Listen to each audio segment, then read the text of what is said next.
Welcome to GTech. Today we are going to see about Bainbridge mass spectrometer.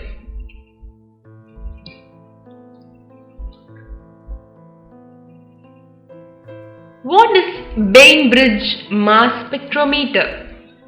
Bainbridge mass spectrometer is an instrument used for the accurate determination of atomic masses.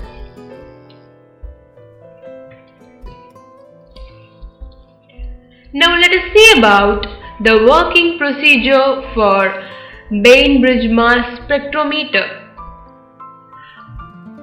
In the right side, you can see the picture representing the working procedure for Bainbridge mass spectrometer.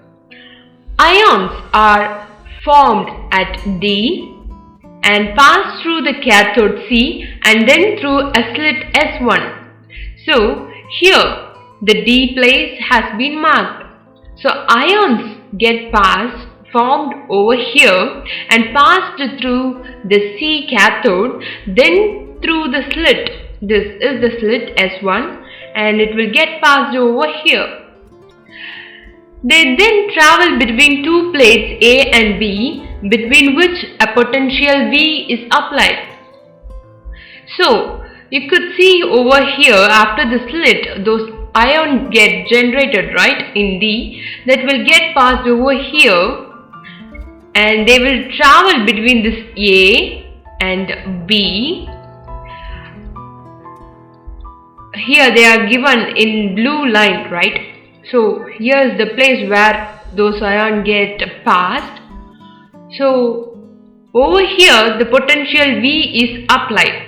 So this chamber is also called as positive ion beam.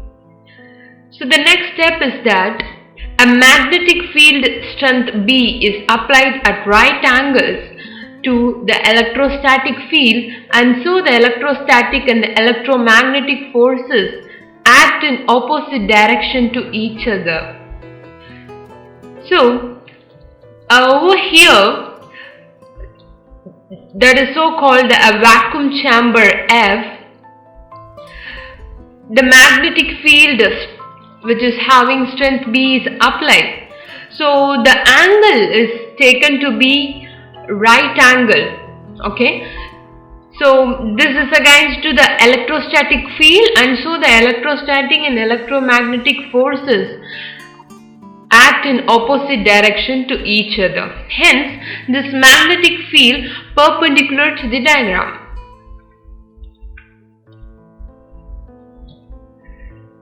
So then a particle with a charge Q and velocity V will only pass through the next slit S2 if the resultant force on it is 0.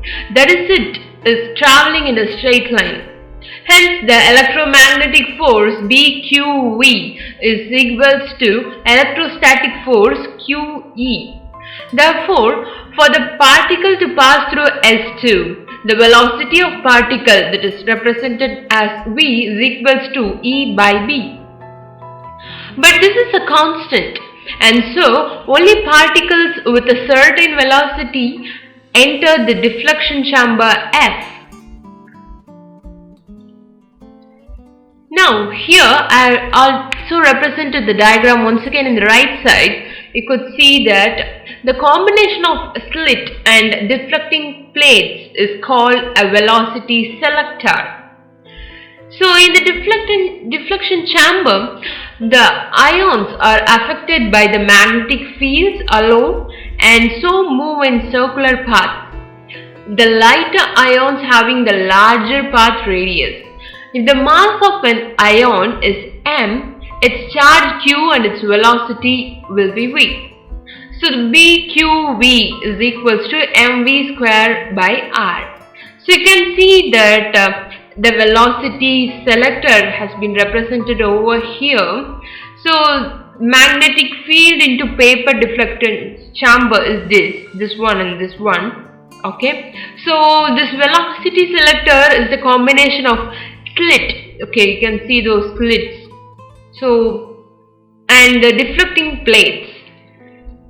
Alright, so here the photographic plate and the path of ion with the smaller m by q has been placed.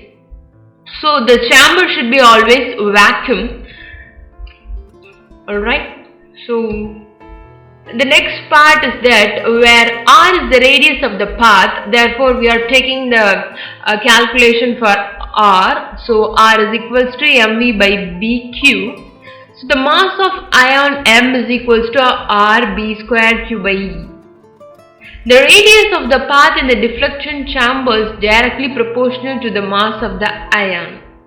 The deduction is by either a photographic plate or a collector that produces a small current when the ions fall onto it.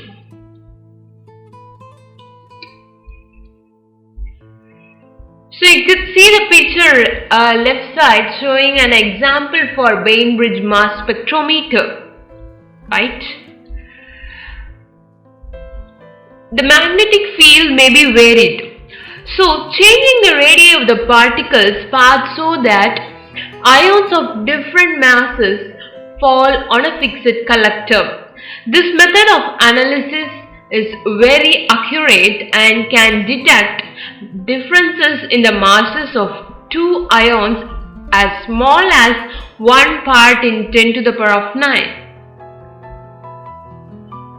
Thank you.